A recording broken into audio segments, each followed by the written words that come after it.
اعوذ باللہ من الشیطان الرجیم بسم اللہ الرحمن الرحیم۔ مسئلہ نمبر 58۔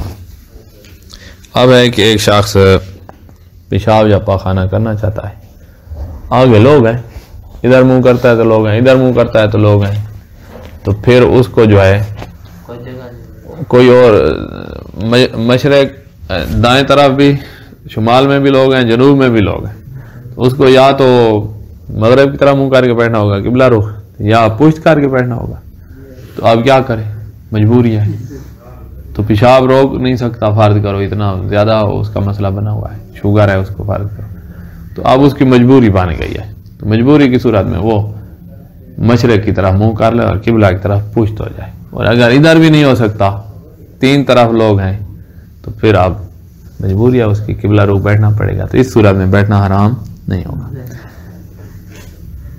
اگر کوئی شخص اس لیے کہ نامحرم اسے نہ دیکھیں، نامحرم سے جہاں مراد ہے بیوی کے علاوہ سارے لوگ، ماں باپ کو بھی تو شرمگاہ وہاں سے بھی چھپانی ہے، بیوی کے علاوہ جو لوگ ہیں وہ اس کو نہ دیکھیں، اس لیے روح بقبلہ یا پشت بقبلہ بیٹھنے پہ مجبور ہو، پیشاب روک بھی نہیں سکتا، تو احتیاط لازم کی بنا پر ضروری ہے کہ پشت بقبلہ بیٹھے، قبلہ کو پشت کر کے بیٹھے، اگر یہ ممکن ہے۔ اگر یہ ممکن نہ ہو، تینوں طرف لوگ ہیں، تو پھر قبلہ رخ جائز ہو جاتا ہے۔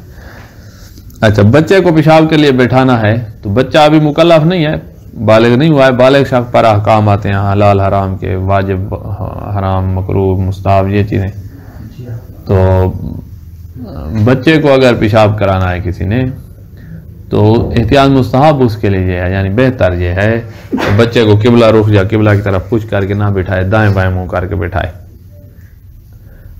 شمال جنوب کی طرح بٹھائے، یہ احتیاط مستحب ہے، اور آپ جانتے ہیں نا احتیاط مستحب کی مخالفت جائز ہوتی ہے، تو لہذا اگر کسی نے جان بوجھ کر بچے کو قبلہ رخ بٹھا دیا ہے تو نہ بچہ گناہ گار ہے کیونکہ وہ مکلف نہیں ہے، نہ بالغ ہے، اور نہ ہی بٹھانے والا گناہ گار ہے، احتیاط مستحب کی مخالفت کی ہے۔ احتیاط مستحب یہ ہے کہ بچے کو رفع حاجت کے لیے، رفع حاجت یعنی پیشاب پاخانہ کے لیے روح بقبلہ یا پشت بقبلہ نہ بٹھائے، یہ احتیاط مستحب ہے۔ اچھا، 4 جگہیں ایسی ہیں جہاں پر پیشاب پاخانہ کرنا حرام ہے، 4 جگہیں ایسی ہیں۔ ایک ہے بند گلی ہے، اور وہاں رہنے والوں نے کوئی اجازت نہیں دی، بند گلی ایسے ہوتی ہے نا، ادھر سے گلی کا گھر ہے اور آخر میں ختم، گلی آگے نکلنے کا راستہ نہیں ہے، یہ بند گلی ہے، اس میں بیٹھنے کی کوئی اجازت نہیں ہے، ایک یہ حرام ہے۔ اور دوسرا وہ گلی جو بند نہیں ہے، وہ سڑک سے نکلی اور یہاں آئی اور یہاں سے ادھر سڑک پہ چلی گئی، ادھر سے سڑک پہ، درمیان میں کہیں بھی بند نہیں ہے، ایک سڑک سے شروع ہوتی ہے دوسرے مین روڈ تک چلی جاتی ہے، یہاں پر اگر کوئی بیٹھے اور گزرنے والوں کو نقصان ہو تو اس عمومی گلی جو ہے جس میں بند نہیں ہے، اس میں بھی پیشاب کرنے کی پھر اجازت نہیں ہے، دوسروں کو نقصان دینا۔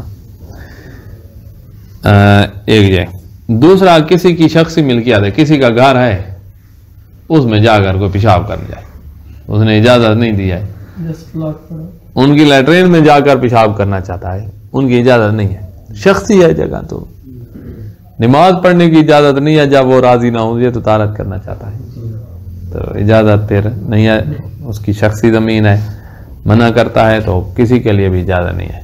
فصلیں ہیں، گنا ہے، اس میں جا کر ہمارے یہاں دیہات میں پیشاب کر دیتے ہیں، تو وہ راضی نہیں ہے جن کا زمین ہے، تو یہ پیشاب پہ نہیں جا سکتا، تو پھر اب یہ کہاں جائے گا، آپ نے لیٹرین بنائے گھر میں جیسے دوسروں نے بنائی ہوئی، تو جی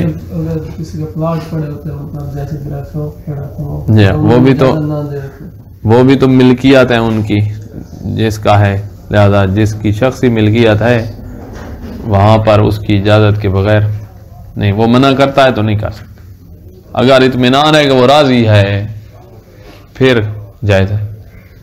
ادھر آپ کو ایک قاعدہ کلیہ اور بھی دے دوں کہ دوسرے کے مال میں تصرف کرنا جائز نہیں ہوتا مگر یہ کہ اس کے راضی ہونے کا اطمینان ہو جائے کہ وہ راضی ہے۔ اب آپ کا مال ہے نا یہ موبائل، تو میں اس کو اٹھا بھی نہیں سکتا، کوئی اس میں فون کرنے کے لیے، کوئی گیم کھیلنے کے لیے وغیرہ، دوسرے کے مال میں اس کی رضا کے اطمینان کے بغیر تصرف کرنا جائز نہیں۔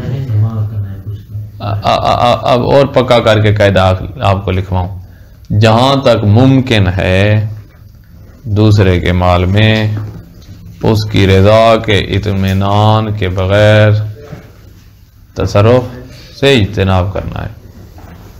جہاں تک ممکن ہے دوسرے کے مال میں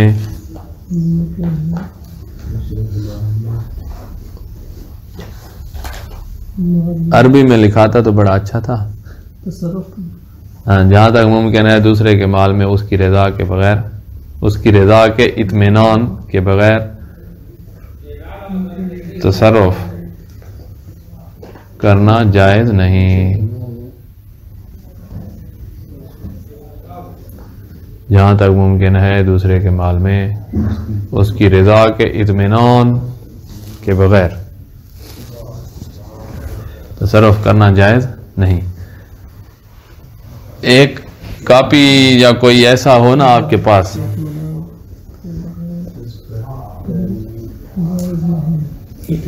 کوئی کاپی ہو نا، اس پہ آپ یہ فقہی قواعد لکھیں، یا توضیح المسائل آپ کی جو اپنی ہو، اس کے آخر میں 2 صفحے ہیں، اس پہ بھی لکھ سکتے ہیں، اور شروع میں 2 صفحے بھی آئیں تو ہمارے 1 صفحہ شروع میں آئے، ہمارے قاعدے بس اتنے ہی ہوں گے، تو چھوٹا چھوٹا کر کے لکھیں قواعد، آخر میں 2 صفحے ہیں، یہ رف کاپی پہ لکھنا، پھر بعد میں لکھ لینا خوبصورت کر کے۔ کیا لکھا؟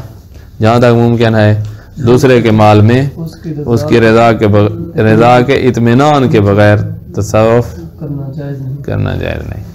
تو یہ وہی قاعدہ یہاں آیا ہے، دوسرے کی زمین میں جا کر پیشاب کرنا، تو یہ بھی ایک تو تصرف ہے نا، ایک کام تو ہے نا اس میں۔ اچھا، 4 جگہوں پر رفع حاجت حرام ہے، پیشاب پخانا حرام ہے۔ بند گلی میں جبکہ وہاں رہنے والوں نے اس کی اجازت نہ دے رکھی ہو، بند گلی ہے، آگے رستہ روڈ تک نہیں جاتا، جاؤ گے اور پھر یہیں سے ریورس لگا کے واپس آؤ گے، آگے رستہ نہیں ہے، اور یہاں رہنے والوں نے اجازت نہیں دے رکھی تو یہاں تصرف نہیں کر سکتے۔ اسی طرح اگر گزرنے والوں کے لیے ضرر کا باعث ہو تو عمومی گلی کوچوں اور راستوں پر بھی رفع حاجت کرنا حرام ہے۔ اگر دوسروں کو نقصان دیتا ہے، نقصان اس طرح نا کہ گندگی کی وجہ سے بیماریاں پھیلیں گی، بیماریاں پھیلیں گی تو یہ مسلمان کو نقصان دینا ہے جو جائز نہیں ہوتا۔ اسی سے بہت سی باتیں نکلتی ہیں، دوسرے کو ضرر دینا جائز نہیں ہے نا، اسی وجہ سے جہاں ہم نے طہارت نہیں کرنے دی، اب جو سگریٹ لگائے بیٹھے ہے اگر نقصان دیتی ہے تو یہ جائز نہیں ہوگا۔ اور اگر کوئی ایسا کام کر رہا ہے، مثلا کوئی کسی نے آبادی میں کوئی ایسا کام شروع کر دیا ہے، کوئی ایسی فیکٹری لگا دیا ہے کہ جو لوگوں کو مرغیوں اگر ضرر دیتا ہے، نقصان دیتا ہے تو یہ جائز نہیں ہے۔ تو یہ یہاں سے آپ کو بہت سی باتیں یہاں سے ملیں گی۔ اچھا، دوسری صورت جہاں حرام ہے اس جگہ میں حرام ہے جو کسی کی نجی ملکیت ہو، ذاتی ملکیت ہو، نجی سے مراد ذاتی، شخصی، اب ٹھیک ہے، شخصی ذاتی ملکیت ہو جبکہ اس نے رفع حاجت کی اجازت نہ دے رکھی ہو۔ اچھا، اب سوال ایک آپ سے ہم نے کرنا ہے، اگر آپ کو شک ہے کہ ہو سکتا ہے وہ راضی ہو اور ہو سکتا ہے راضی نہ ہو، جس کی زمین میں بندہ جا رہا ہے پیشاب کرنے تو ہو سکتا ہے کہ وہ راضی ہو، کیا یہ وہاں پیشاب کر سکتا ہے؟ ہاں، مشروط میں داخل ہونے سے پہلے شرط کا اطمینان چاہیے، یہ بھی آ سکتا ہے۔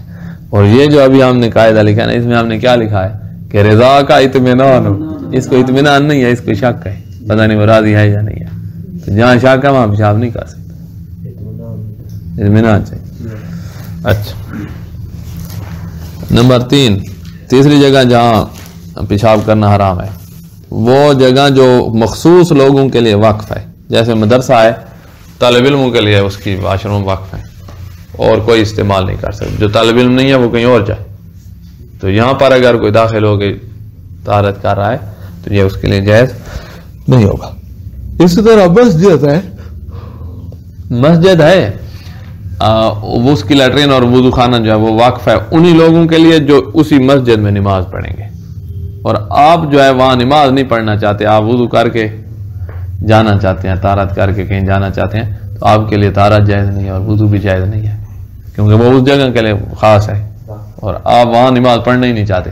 تو اس لیے اس کا بہترین حل یہ ہے کہ آپ اس نیت سے وضو کریں کہ 2 رکعت نماز اس مسجد میں پڑھوں گا، تو پھر وضو کر کے 2 رکعت پڑھیں اور پھر جائیں، یا کم از کم 1 رکعت نماز واتر جو ہوتی ہے، وطر جو ہوتی ہے نماز تہجد کی، اس کی قضا، اتنی تو قضا ہوں گی نا، عرصہ نہیں ہوگی آپ کو بالغ ہوئے، تو اس کی قضا جو ہے پڑھ لوں گا، پھر 1 رکعت ہی پڑھ لینا، اس میں الحمد پڑھ کے رکوع میں آپ جا سکتے ہیں، آگے قنوت اور کل پڑھنے کی ضرورت نہیں ہے، کیونکہ مستحب نماز میں الحمد ہی کافی ہوتی ہے، الحمد پڑھیں، رکوع میں جائیں، سجدے میں جائیں، تشہد اور سلام. نماز تہجد میں جو وتر ہوتی ہے اس کی قضا کی بات کر رہا ہوں.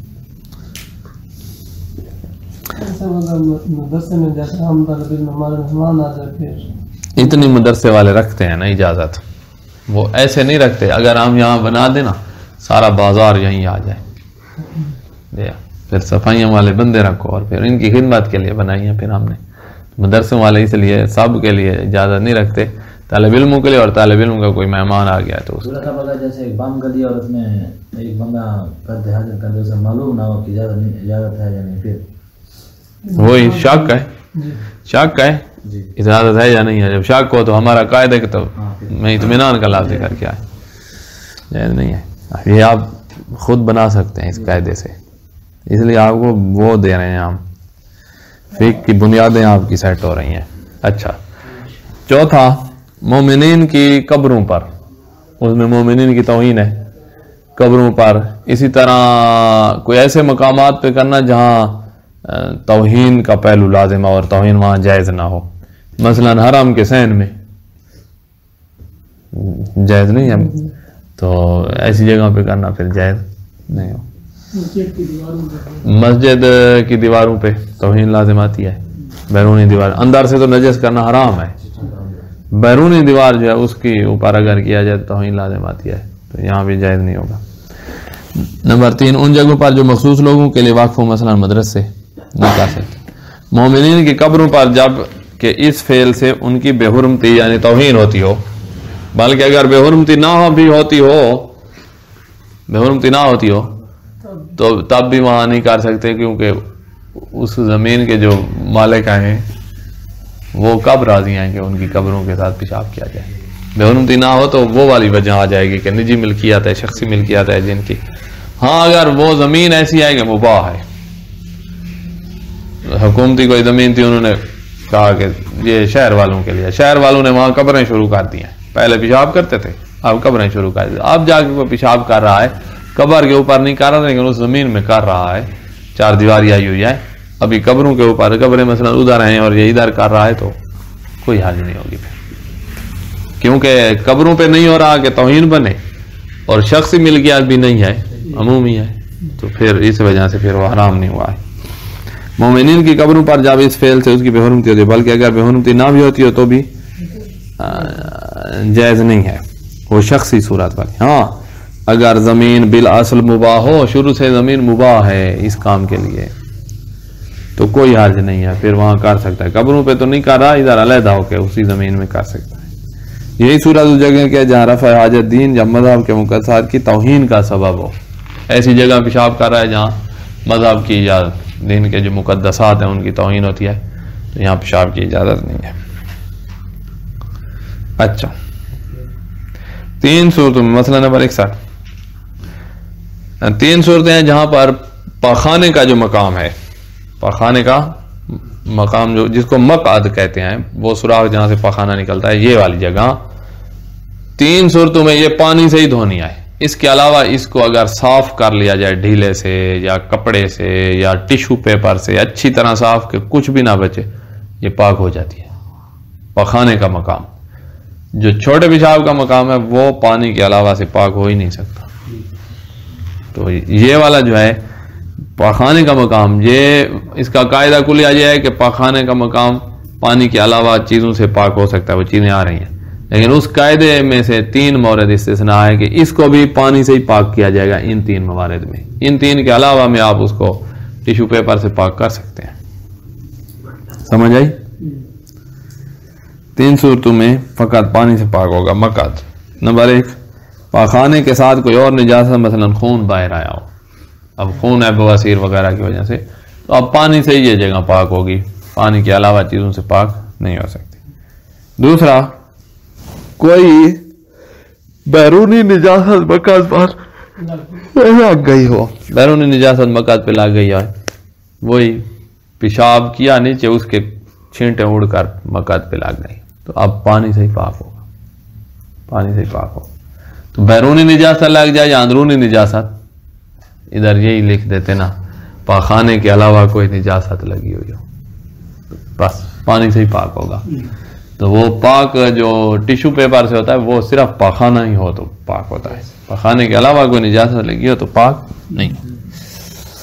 3 صورتوں میں، پہلی صورت پاخانے کے ساتھ کوئی اور نجاست نہ ہو، مثلا خون بہ رہا ہے، یا کوئی بیرونی نجاست مقعد پر لگ گئی ہو تو بھی پھر پانی سے ہی پاک ہوگا. تو ان دونوں کی جگہ لکھ دیتے کہ پاخانے کے علاوہ کوئی نجاست لگی ہوئی ہو تو پانی سے ہی پاک ہوگا. ہاں، سوائے ایک صورت ہے جہاں پر اور نجاست بھی لگی ہوئی ہے اور ٹیشو سے پاک ہو جائے گا، وہ ہے خاتون نے پیشاب کیا ہے تو اس کا پیشاب جو ہے وہ نیچے پاخانے کی جگہ پہ لگ گیا ہے، تو یہ اب ٹیشو پیپر سے پاک ہو جائے گا، کیونکہ اس کا پیشاب آگے نہیں جاتا نا. کہاں گیا؟ سوائے اس کے کہ خواتین میں پیشاب پاخانے کے مخرج تک پہنچ جائے تو یہاں پر ٹیشو سے پاک ہو سکتا ہے. اس کے علاوہ کوئی نجاست لگی ہوئی ہے پاخانے کے مقام پہ تو وہ ٹیشو سے پاک نہیں ہوگا. 3، مقعد کے اطراف معمول سے زیادہ آلودہ ہو گیا ہو. عموماً پاخانہ نکلتا ہے تو جو جگہ آلودہ ہوتی ہے اتنے تک ہے تو پھر تو ٹیشو سے پاک ہو جائے گا. اس سے زیادہ ہے، ارد گرد پھیل گیا ہے، تو دست لگے ہوئے تھے کسی کو تو ارد گرد پھیل گیا ہے، تو اب جو ہے وہ پانی سے ہی پاک کرنا پڑے گا، وہ ٹیشو سے پاک نہیں ہو سکتا. ان 3 صورتوں کے علاوہ مقعد کو یا تو پانی سے دھویا جائے، آپ دھونا چاہیں تو دھوئیں جیسے دھوتے ہیں ہم، یا اور اس طریقے کے مطابق جو بعد میں بیان کیا جائے گا، یا تو یہ کام کریں اور یا اس طریقے کے مطابق جو بعد میں بیان کیا جائے گا، کپڑے یا پتھر یا اس جیسی چیزوں سے بھی پاک کیا جا سکتا ہے. کپڑے کے ساتھ پتھر ایسا ہو کہ جو نجاست نہ بچے، پھسلنے والا کوئی پتھر ہے تو وہ تو کچھ بھی نہیں اتار سکتا، تو ڈھیلا مٹی کا یا ٹیشو پیپر، جو لیٹرین والے خاص ٹیشو پیپر ملتے ہیں، یا ہم مسلمان ہیں ہم دھوتے ہیں، کافر تو وہ ٹیشو پیپر صاف کر لیتے ہیں. تو یہ پاخانے کا مقام صاف ہو جائے تو وہ پاک بھی ہو جاتا ہے، لیکن چھوٹے پیشاب کا مقام خشک کر لیا ہے اس نے ٹیشو پیپر سے، لیکن پاک نہیں ہوگا. یہ مقام پاک کیا جا سکتا ہے، اگرچہ پانی سے دھونا بہتر ہے لیکن ٹیشو وغیرہ سے پاک ہو سکتا ہے. اچھا، جو ہے پیشاب کا مقام، چھوٹے پیشاب کا جو سوراخ ہے، جو یہ پیشاب کا مقام ہے، پیشاب نکل گیا، اس پہ تھوڑا سا پیشاب لگا ہوا ہے، نالی کے جہاں سے نکلا ہے وہاں تھوڑا سا لگا ہوا ہے، کہا پانی کے علاوہ یہ تو پاک ہو ہی نہیں سکتا.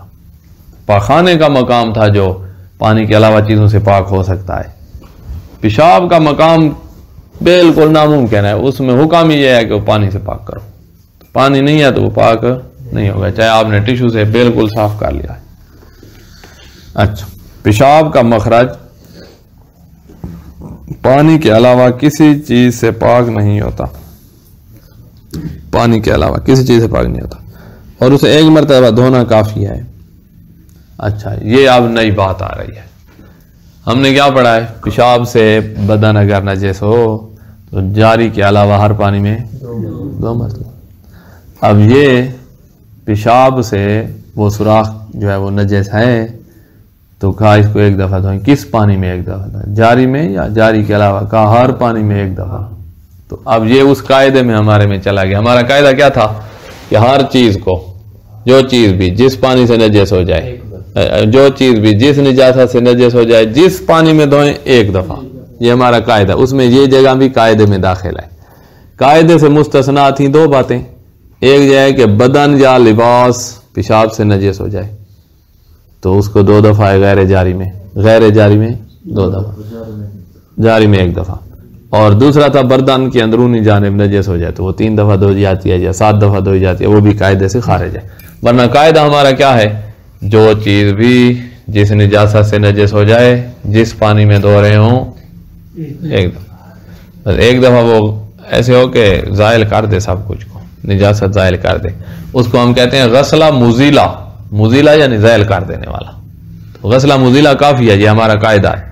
اس قاعدے سے مستثنا ہیں، اس سے نکالی گئی ہیں 2 صورتیں جہاں یہ قاعدہ نہیں چلے گا. ایک یہ کہ جسم یا لباس پیشاب سے نجس ہو جائے تو غیر جاری میں 2 دفعہ، جاری میں وہی قاعدے کے مطابق ہے 1 دفعہ. اور برتن اندرونی جانب، بیرونی نہ، اندرونی جانب نجس ہو جائے تو اس کو 3 دفعہ یا 7 دفعہ بعض صورتوں میں دھویا جاتا ہے، تو وہ اس کا اسپیشل حکم ہے. یہ 2 اسپیشل حکم ہیں. باقی ایک ہی حکم ہے کہ جو چیز بھی جس نجاست سے نجس ہو جائے، جس پانی میں دھو رہے ہوں 1 دفعہ. یہ جو پیشاب کا مخرج ہے، سوراخ، یہ بھی عمومی قاعدے میں داخل ہے کہ ہر پانی میں یہ 1 دفعہ دھونا کافی ہے. اگر آپ نے کیا استبراء اور پانی جو ہے گیا ہے پھیل، پیشاب گیا ہے پھیل، مخرج سے ارد گرد اعلیٰ تناسل وغیرہ کی طرف پھیل گیا، ہاتھ پہ لگ گیا، اب یہاں پھر وہی 2 دفعہ دھونے والی بات آ جائے گی. سمجھ جی ہٹ گیا ہے نا، ہم صرف مخرج کی بات کر رہے ہیں. کہاں تھے؟ مسئلہ نمبر 62. پیشاب کا مخرج پانی کے علاوہ کسی چیز سے پاک نہیں ہوتا اور اسے 1 مرتبہ دھونا کافی ہے. یہ ہے جو صرف سوراخ جو ہے اس کو 1 دفعہ دھونا کافی ہے. اگرچہ احتیاط مستحب یہ ہے کہ 2 دفعہ دھوئیں اور افضل یہ ہے کہ 3 دفعہ دھوئیں. یہ احتیاط مستحب کی آپ مخالفت کر سکتے ہیں. افضل یہ یعنی زیادہ ثواب، تو زیادہ ثواب کو اگر کوئی چھوڑ دے، واجب اس نے ادا کر دیا 1 دفعہ دھونے سے. سمجھ آ گئی؟ اب ہے کہ پاخانے کا جو مقام ہے، مقعد پاخانے کے سوراخ کو مقعد کہتے ہیں. مقعد کو جو ہے نا آپ پانی سے دھونا چاہتے ہیں تو کہا اتنا پھر دھوئیں کہ کوئی ذرہ باقی نہ رہے، اور اگر آپ اس کو ٹیشو پیپر یا کاغذ یا ڈھیلے سے صاف کرنا چاہتے ہیں تو اتنا کریں کہ پاخانے کے ذرات باقی نہ رہیں. وہاں بو رہ جائے گی، ایک اثر رہ جائے گا، لیکن ذرات باقی نہ رہیں، اتنا پھر ٹیشو سے صاف کریں. پاخانے کا مقام. اگر مقعد کو پانی سے دھویا جائے تو ضروری ہے کہ پاخانے کا کوئی ذرہ باقی نہ رہے. البتہ رنگ یا بو باقی رہ جائے تو کوئی حرج نہیں ہے. کوئی ذرہ باقی نہ رہے، رنگ بو اگر باقی رہ گیا، دھویا ہے پانی سے، اس کا رنگ کوئی ایسا تھا، کوئی ایسی چیز کھائی ہوئی تھی کہ اب رنگ باقی رہ گیا ہے یا بو باقی رہ گئی ہے تو پھر کوئی حرج نہیں ہے. اور اگر پہلی بار ہی وہ مقام یوں دھل جائے کہ پخانے کا کوئی ذرا باقی نہ رہے تو دوبارہ دھونا لازم نہیں ہے، 1 دفعہ دھونا کافی ہے. کیونکہ ہمارے قاعدے میں داخل ہے نا. ہمارا قاعدہ کیا ہے؟ جو چیز بھی جس نجاست سے نجس ہو جائے، جس پانی سے دھو رہے ہوں 1 دفعہ. قاعدے سے 2 باتیں ہم نے نکالی ہیں. لباس اور بدن جو چھوٹے پیشاب سے نجس ہو تو غیر جاری میں 2 دفعہ، جاری میں 1 دفعہ. اور برتن کا اندرونی جانب نجس ہو جائے تو کبھی 3 دفعہ ہے، کبھی 7 دفعہ ہے. تو ورنہ 1 دفعہ والی اور 2 دفعہ والی بات برتن میں نہیں ہے. 3 دفعہ ملے گا آپ کو یا 7 دفعہ ملے گا. برتن کی اندرونی جانب. برتن کی بیرونی جانب اسی قاعدے میں داخل ہے کہ جو چیز بھی نجس ہو جائے، جس نجاست نجس ہو جائے، جس پانی میں دھوئیں 1 دفعہ دھوئیں. وہ عمومی قاعدے میں داخل ہے. اچھا، اب آ گیا ہے پتھر، ڈھیلا کپڑا، جس سے ہم پخانے کے مقام کو پاک کریں گے. پتھر، ڈھیلا کپڑا یا ان جیسی چیزیں، ان جیسی دوسری چیزیں اگر خشک ہوں اور پاک ہوں تو ان سے مقعد کو پاک کیا جا سکتا ہے. اب یہاں 2 شرطیں یہاں آ گئی ہیں کہ جس سے آپ مقعد کو صاف کر رہے ہیں وہ پہلے وہ خود خشک ہو اور پاک بھی ہو. اگر اس پر رطوبت اتنی آئے کہ اس کی رطوبت آگے کسی اور چیز کی طرف جا سکتی ہے تو اس سے مقعد پاک نہیں ہوگا. خشک ہو اور پاک بھی ہو. اگر خود نجس ہے تو وہ مقعد کو کیسے پاک کرے گا؟ پتھر، ڈھیلا کپڑا یا ان جیسی چیزیں، جیسی دوسری چیزیں اگر خشک اور پاک ہو تو اسے مقعد کو پاک کیا جا سکتا ہے. اور اگر ان میں معمولی نمی بھی ہو جو مقعد کو تار نہ کرے تو کوئی حرج نہیں ہے. یعنی معمولی سی نمی ہے نا، وہ والی بات، تری جو منتقل ہوتی تھی ایک چیز کے دوسری طرف، وہ انتقال والی صورت نہیں ہے. معمورہ سا بھیگا ہوا ہے لیکن اس کی تری ادھر نہیں آتی، اس سے پاک کر سکتے ہیں. لیکن اگر تری منتقل ہونے والی جتنی مقدار اس پہ ہے تو پھر اس سے پاک نہیں کر سکتے. اچھا آگے مسئلہ نمبر 65. مقعد کو پتھر ڈھیلے ٹیشو پیپر سے ایک دفعہ مکمل صاف کر دیا ہے آپ نے کہ ذرات پیشاب پخانے کے باقی نہیں ہے. ایک دفعہ ایسے صاف کیا ہے مکمل صاف ہو گیا ہے تو دوسری اور تیسری دفعہ اوپر ٹیشو وغیرہ پھیرنا ضروری نہیں ہے. 3 کا عدد پورا کرنا ضروری نہیں ہے. وہی صاف کرنا ضروری ہے. صاف ہو گیا ہے بس ٹھیک ہے. اگر مقعد کو پتھر یا ڈھیلے یا کپڑے سے ایک مرتبہ بالکل صاف کر دیا جائے تو کافی ہے. دوسری دفعہ اور تیسری دفعہ 3 ڈھیلے اٹھانا 3 ٹیشو پیپر اٹھانا ضروری نہیں. لیکن بہتر یہ ہے کہ 3 مرتبہ انجام دیا جائے. ایک دفعہ پہلی دفعہ صاف ہو گیا تو دوسرا اور تیسرا ایسے برکت کے طور پر.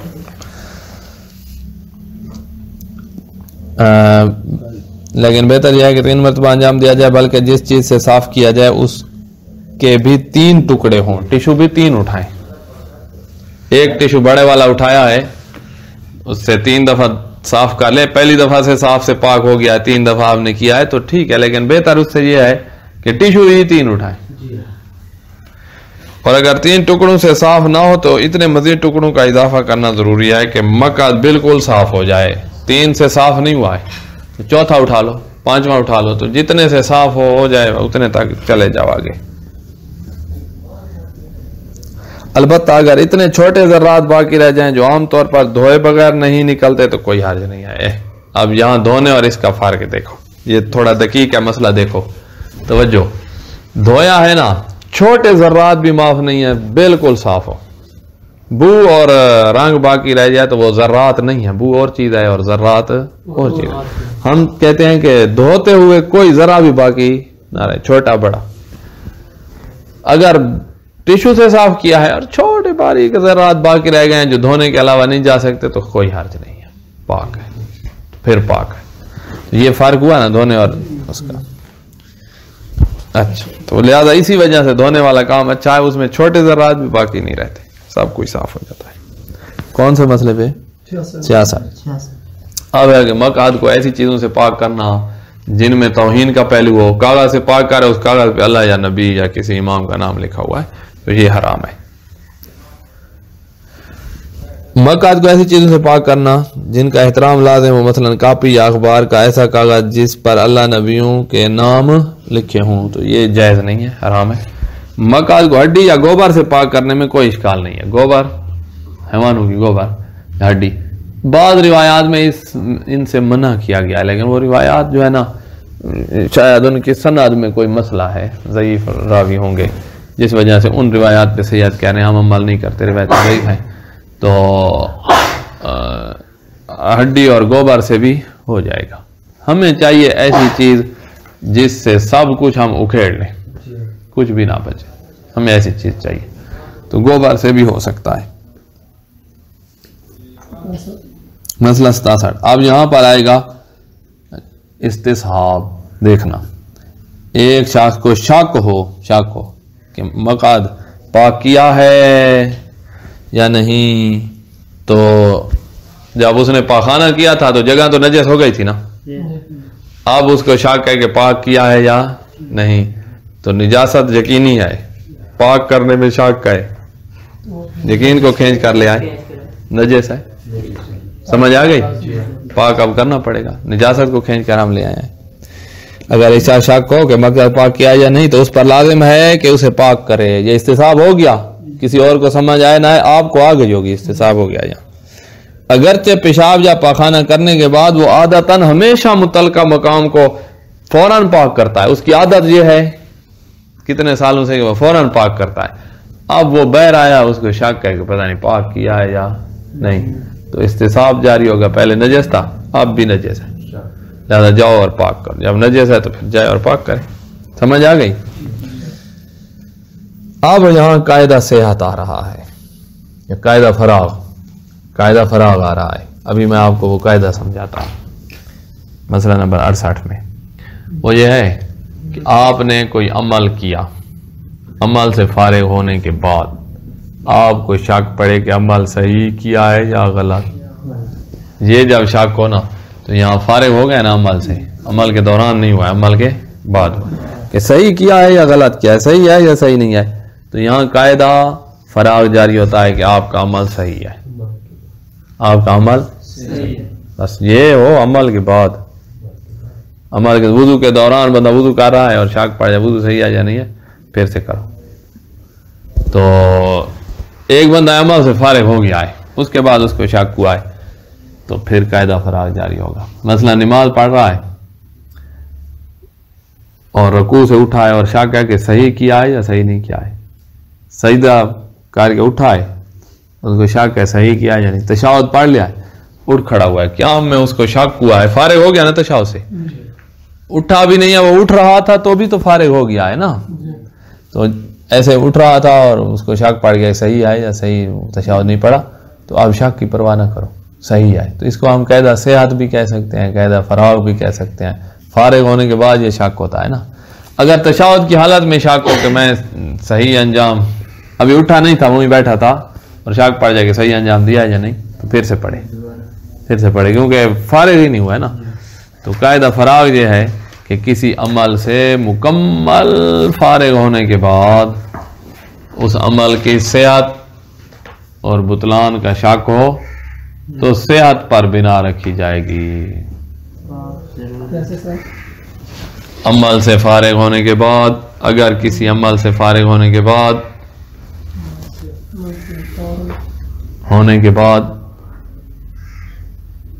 اس کی صحت اور بطلان کا شک ہو، اگر کسی عمل سے فارغ ہونے کے بعد اس عمل کی یا اس کی صحت یا بطلان کا شک ہو، صحیح ہے یا باطل ہے، صحیح ہے یا باطل ہے، یہ شک ہے، تو صحت پر بنا رکھیں گے، صحیح ہونے پر بنا رکھیں گے، صحیح ہے. سمجھ آئی شاویز؟ کیا کہا؟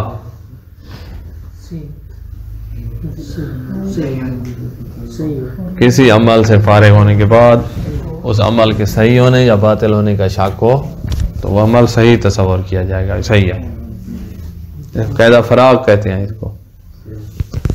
قاعدہ صحت بھی کہا جاتا ہے لیکن اچھا لفظ قاعدہ فراغ ہے. فراغ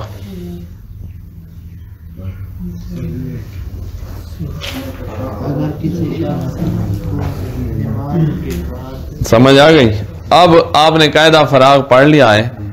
قاعدہ فراغ کی تطبیق جہاں کرنی ہے مثلا نمبر 68 میں دیکھو، اگر کسی شخص کو نماز کے بعد شک گزرے کہ نماز سے پہلے پیشاب یا پاخانے کا مخرج پاک کیا تھا یا نہیں. اب یہ شک ہے، نماز کے بعد شک ہے کہ پیشاب یا پاخانے کا مخرج پاک کیا تھا یا نہیں.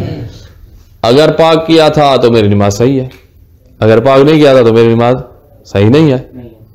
اب آپ کو شک ہے نماز صحیح ہے یا نماز صحیح نہیں ہے. نماز پڑھ لی ہے تو قاعدہ فراغ کیا کہتا ہے؟ عمل سے فارغ ہونے کے بعد جب صحت کا شک ہو تو اس کو صحت پر بنا رکھو اور شک کو چھوڑو، بس صحیح ہے. اب یہ نماز صحیح ہوگی یا نہیں ہوگی؟ یہ ہوگی صحیح. شک اسی میں ہے کہ نماز صحیح ہے یا نماز صحیح نہیں ہے. کیوں شک ہوا ہے؟ دھویا تھا یا نہیں دھویا تھا؟ نماز سے پہلے پیشاب پخانے کا مقام دھویا تھا تو میری نماز صحیح ہے، اگر نہیں دھویا تھا تو میری نماز باطل ہے. اب عمل نماز مکمل کر لیا، اب شک ہے کہ نماز صحیح ہے یا صحیح نہیں ہے، تو یہ صحیح تصور کی جائے گی. ٹھیک. اور اب اگلی نماز کے لیے کیا اس جگہ کو پاک کرنا ہوگا پیشاب پخانے کے مقام کو یا پاک نہیں کرنا ہوگا؟ یہ کون سا قاعدہ جاری ہوا ہے مجھے یہ سمجھاؤ. ہاں، مشروط میں داخل ہونے سے پہلے شرائط کا اطمینان کر لو، اور شرط ہماری کیا ہے؟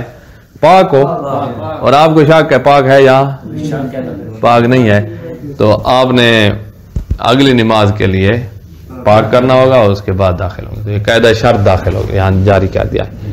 اور استصحاب بھی جاری ہو سکتا ہے کہ پہلے یقین تھا کہ جگہ نجس ہے اور پھر شک ہے کہ اس کو پاک کیا ہے یا پاک نہیں کیا، تو اس یقین کو لے آؤ یعنی نجس ہے، اور نجس کے ساتھ نماز نہیں ہوتی. تو لہذا قاعدہ شرط ہم نے بس جاری کر دیا ہے، ایک ہی نتیجے پہ لے جا رہے ہیں۔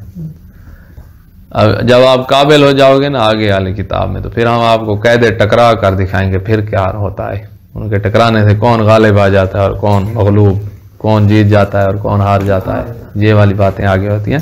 مجتہد نے یہی کام کرنے ہوتے ہیں، جیسے آپ یہ پڑھ رہے ہیں نا فقہ، آپ مزید آگے ترقی کریں گے پھر یہی کام ہے۔ تو فقہ نجاح والی مضبوط، جو مسئلہ ہے آ جائے، آپ مسائل کو چیلنج کریں گے، آ جاؤ ہم تمہیں حل کر کے رکھ دیں گے، وہ حل بھی آپ کر لیں گے۔ تھوڑا بس یہ ساتھ چلتے رہیں، محنت کریں، ٹھیک ہے؟ سمجھ آ رہی ہے؟ اگر کسی شخص کو نماز کے بعد شک گزرے کہ نماز سے پہلے پیشاب پخانے کا مخرج پاک کیا تھا یا نہیں، تو اس نے جو نماز ادا کیا وہ صحیح ہے۔ یہ کون سا قاعدہ آ گیا؟ فراغ۔ بس صحت نہ کہو۔ میں کیوں، اچھا وجہ بتاؤں میں کیوں اس کو صحت کہنے سے تھوڑا سا کترا رہا ہوں؟ نہ اس کی ایک وجہ ہے۔ اچھا آگے پڑھ لیں، لیکن آئندہ نمازوں کے لیے اسے پاک کرنا ضروری ہوگا۔ یہاں لیکن کے بعد کون سا قاعدہ آیا؟ قاعدہ شرط آ گیا، قاعدہ شرط آ گیا، اس سے پہلے قاعدہ فراغ جاری ہو گیا۔ میں اس کو کیوں قاعدہ صحت نہیں کہہ رہا، اگرچہ اس میں ہم صحت کی بات ہی کرتے ہیں، اس کو اس لیے صحت کی باتیں کی جاتی ہیں جب کسی دوسرے مسلمان نے کوئی کام کیا ہے اور آپ کو شک ہو کہ اس نے صحیح، فارغ ہو گیا ہے وہ، آپ کو شک ہو کہ اس نے صحیح کیا ہے یا غلط کیا ہے، تو وہاں قاعدہ صحت جاری ہوتا ہے۔ خود اپنا عمل سے بندہ فارغ ہو جائے تو میں نے کیا صحیح کیا یا نہیں، تو یہاں پر قاعدہ فراغ جاری ہوتا ہے۔ دونوں کا نتیجہ ایک ہی ہے کہ بھائی عمل ٹھیک ہے، دوبارہ نہیں کرنا۔ تو دوسرے مسلمان کے کام کے بارے میں قاعدہ صحت ہے اور اپنے کے لیے قاعدہ فراغ ہے، اور دونوں باتیں ایک ہی کر رہے ہیں۔ تو یہاں چونکہ اپنی بات تھی نا کہ میرا کسی شخص کو نماز کے بعد شک ہو، تو اسی شخص نے قاعدہ فراغ جاری کرنا ہے اپنے لیے۔ اگر ہمیں یہ شک ہو نا ہمارے پیش نماز نے طہارت کی ہے یا نہیں کی، تو اس کے لیے ہم قاعدہ صحت جاری کریں گے دوسرے کے بارے میں۔ اچھا ہمارے پاس ٹائم ہے کچھ؟ چلو الحمدللہ رب العالمین۔